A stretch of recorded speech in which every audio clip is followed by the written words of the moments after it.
বলছি এটা কি তুহিনাদের বাড়ি? হ্যাঁ, তুহিনা আমার বউ। আপনি কি কিছু বলছেন? ওনার সঙ্গে কিছু কথা আছে, একটু ডাকুন না। তুহিনা, একটু বাইরে এসো তো। হ্যাঁ বলো। এই ভদ্রলোক তোমার সঙ্গে কিছু কথা বলবে বলছে। কে আপনি?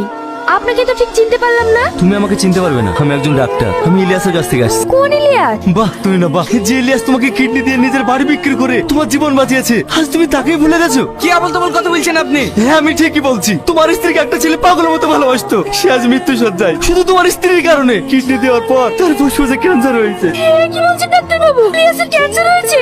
হ্যাঁ, সে শুধু দিন রাত তোমার ছবি দেখে আর কান্না করে। তাই তোমার কাছে হাত জোড় করে বলছি, তুমি একবার ওর সঙ্গে দেখা করো। তুহিনা, এত কিছু হয়ে গেছে, তুমি আমাকে একবারও বলার প্রয়োজন মনে করোনি? যে তোমার জন্য এত কিছু ত্যাগ করেছে, তাকে তুমি কেন ছেড়ে দিয়েছো? কি দোষ ছিল ওর? ওর একটাই দোষ ছিল, অসহায় মানুষদের উপকার করতো। সে তুই না, সে যে মানুষের উপকার করে সে তো মহান ব্যক্তি, তাকে তুমি ছেড়ে দিলে।